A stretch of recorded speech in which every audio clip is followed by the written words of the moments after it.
Today's video was actually going to be different. It was going to be a bad manga review again, but that one's going to take a little bit more time to figure everything out. So instead, today, you're going to get a good manga review. Hi my bunnies, and welcome back to my channel. So today, I thought we would talk about some good manga instead of bad manga, since that one's gonna take a little longer. Today I wanted to talk about a manga that I recently finished, but was one I was keeping up with back in 2012 when it came out. And that manga is called Arisa. So this is a manga I would actually recommend to you guys because it's pretty dang good. This manga is Arisa, like I said. It's by Natsumi Ando, which is an author whose stuff I have liked in the past as well. She does have a tendency to do more slice of life, shojo, romance type of manga, sort of. She has I think this might have actually been like her breakout like manga book or series, which was Kitchen Princess, which I also want to do a video on because I really liked that one as well. But that's beside the point. Today we're talking about Arisa, which is a very different manga than Kitchen Princess, if you've ever read it. This one is a murder drama. I lied. That's not what it is. It's a mystery drama. Don't know why I said murder. I don't know. Anyway, this one is a mystery drama. Yes. So I am going to give you guys a bit of a synopsis of this book, or this series, and then I'll give you a spoiler warning before I go into specifics about the book that I like. But in case you guys really like it, here is a synopsis of what the series is about, and then if you want to read it and you don't want it spoiled, you can leave. If you don't care, you can keep going.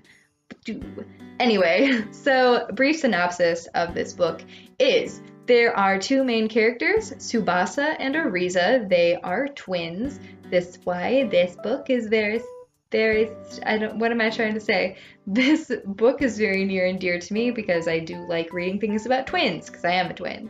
Anyway, I just don't have a twin sister. I have a twin brother. It's not as fun, but yeah, whatever. It's fine. Anyway, so we have Tsubasa and Arisa, who are two, actually I think they're in middle school. Wait, let me look at this real quick. Are they in middle school? I think they're in middle school. Anyway, they are kids, essentially, so I'm gonna assume they're like 14, 15. I'm not sure exactly, but that's what we're gonna say. So their parents divorced, and when they were very young, and they got separated, because of course they did. It's the Parent Trap all over again. And so Tsubasa went with her dad and Arisa went with her mom, and they basically have no contact except that they write letters to each other constantly, telling each other about their lives. And every so often they can kind of go out on like dates together. So one day Tsubasa and Arisa meet up. The mom is going on a business trip, so Tsubasa is going to stay the night, and it's going to be really fun because they haven't really seen each other in a really long time. Now, Tsubasa goes to a lower end school. Tsubasa is a really fun character because she's like a Yankee almost. She's like a delinquent because she dyes her hair blonde, and she has like really like mean tendencies. So the school she goes to is like overrun by bullies and stuff, whereas Arisa goes to a pretty high-end school. Now they have fun, they hang out together, it's really fun, and then in the morning Arisa's like, hey, why don't you go to school for me, and you can see what it's like to go to my school, and since we're identical twins, if you wear this wig and wear my school uniform, you look like me. So Tsubasa is like, hell yeah, that sounds tight, no one says that anymore, let's go. So she dresses up as Arisa, goes about her daily life at school, and everything is fine. Now, towards the end of the day, Arisa gets a locker. What?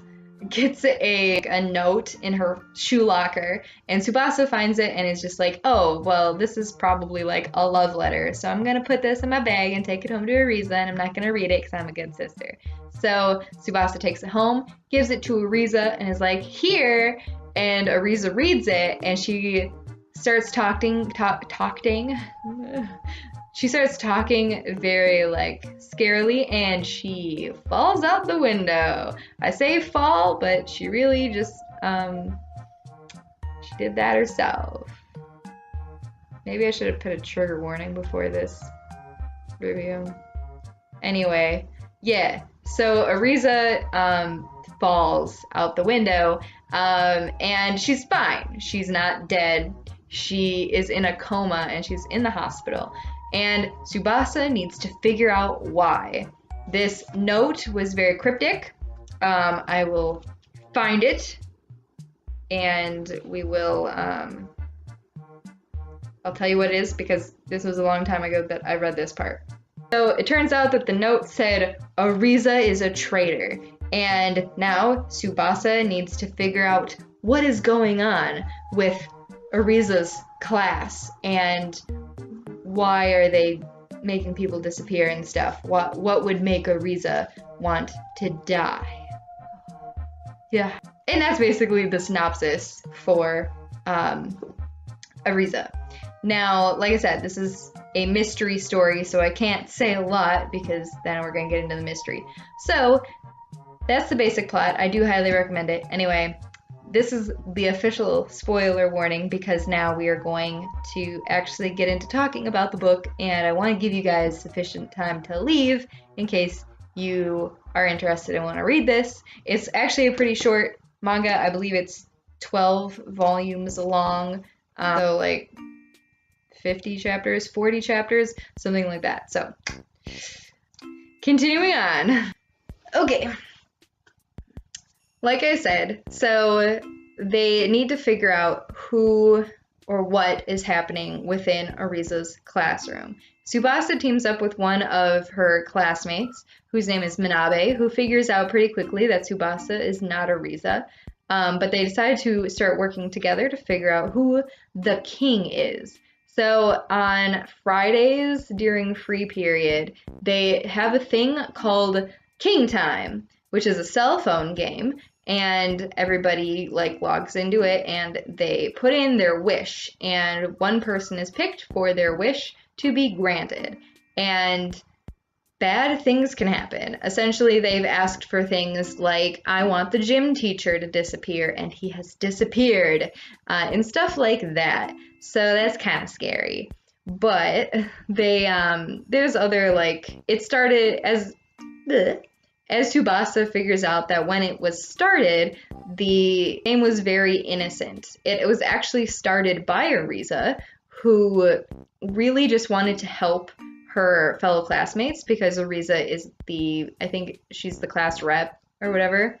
So she was like, wow, everyone is really like stressed, so I am going to make this game where if, you know, somebody wishes for something, then I'll make it happen. And normally it was something really nice. So like, man, I wish I had an umbrella or something, and here's an umbrella, you know. And it started to get a little more intense. Like, I want the answers to the test on Friday or whatever.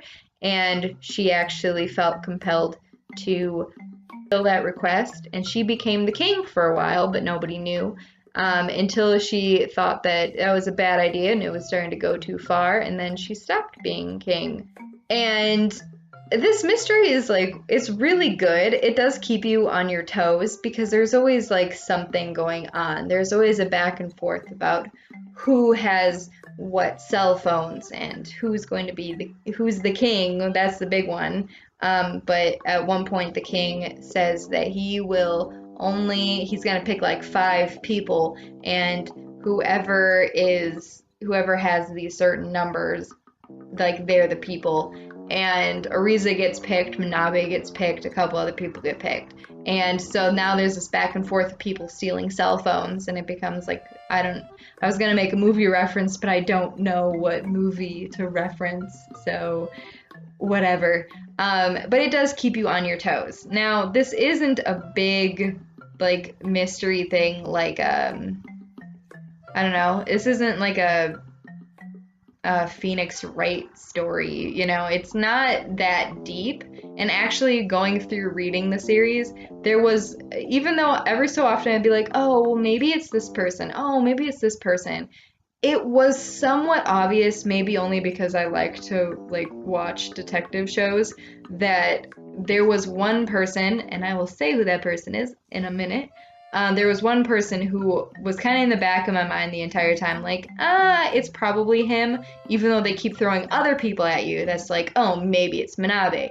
Oh, maybe it's, what's his name? I can't remember his name. There's another guy whose name is K. That's what they normally call him. Maybe it's those two, but then it was like, maybe not. Because, like, there was inconsistencies and whatnot. It turns out the killer... Why do I keep saying killer? This isn't a murder mystery. Turns out that the king was... I forgot his name. Midori is his name. I don't know why it took me so long to find. Anyway, as it turns out, Midori was the king the whole time. And Midori was Arisa's boyfriend, so it, like, made sense. Basically, as starting to become the king, Midori figured it out that she was the one who was making people's wishes come true, but then when things that she didn't really want to do, like stealing test answers, Midori would do instead. And then he would do it all. He was the king after all. So Arisa didn't want to be king anymore, and Midori basically ended up being king, and he was a really crazy dude. Yeah, Midori actually feels like he is probably like one of those like sociopaths who doesn't feel. He has a very sad backstory, which I'll get into in a second, but he was somewhat obvious as a villain. Actually, I will say one thing I didn't like about this is that Midori is revealed to be the king to us, the audience, like before he's revealed to be the king to Tsubasa, which is kind of a bad move because then he's revealed twice, and it's like the second time feels like it should have been the first time, but it's not. It was like revealed that Kei was taking orders from Midori, and it was like, oh, he's the king, and then they more formally announce it to Tsubasa, and it's like, oh, wow, we already knew that. But this feels like this was supposed to be a dramatic reveal. It is to Tsubasa, it's not to us. So, anyway, we find out some things about Midori. Just, like, he's supposed to have a very, like, sad backstory, but then you remember that he, like, made some kids believe that they all killed a man, and he also wants to, like, blow up people, so it's hard to feel bad for him. But he's given a very sympathetic backstory in that he had a twin, and his mom didn't want him or his twin to go outside ever, but she was constantly going out, presumably not to work, but to be, like, just a deadbeat mom. But so the kids never went outside, and then his mom, like, ran away, and the kids basically, like, lived in their house without heat in winter for a few weeks, and his twin was dying, and so was he. And then he was eventually like, even though there's monsters outside, I'm gonna go and find somebody to help us. And he leaves, and then all these people are, like, not paying attention to this kid running around outside, and like around Christmas or whatever, and he decides that he hates people because they didn't help him as a child. It's sad, but also, like, why should I feel sad for someone who, like, wants to kill people, you know? So one of the things, or one of the twists, is that they didn't know, or they did know, I mean, that there's a lot that happens in this that I'm skipping over in case you read it, even though I'm revealing the end, okay? whatever. So Midori basically he has a plan to like blow something up. We don't know what it is. We thought at first it was like a bunch of people, but as it turns out, it was just one person. And Tsubasa is like, oh, well, it's probably his mom. He probably wants to like kill his mom for what she did to him. No, his target was Tsubasa's mom, because Arisa didn't like her mom because their mom liked Tsubasa more. Actually, as it turns out, Arisa's mom is a really bad mom because she keeps comparing Arisa to Tsubasa. And yeah, but they save her and she's fine. But he did want to target her because he thought that Arisa would be happier if her mom wasn't alive. So, but he also wanted to kill Tsubasa too because he thought that Arisa's life would be better if Tsubasa wasn't around. Midori is a messed up man. It's a good mystery. It keeps you on your toes and definitely keeps you guessing. I'm not revealing everything in this, even though there are definite spoilers, and to the point where you might not want to read it. But I still recommend reading it, even if you watched this far. So, yeah. All in all, like I said, I would highly recommend reading Arisa. I know that this review was kind of all over the place. Like I said, my plans for the worst manga video kind of fell through, and now I'm a little bit not prepared for this one, but I hope you guys like it anyway. I'm gonna go and play some more Azure Lane, so I will see you guys in the next one. Bye!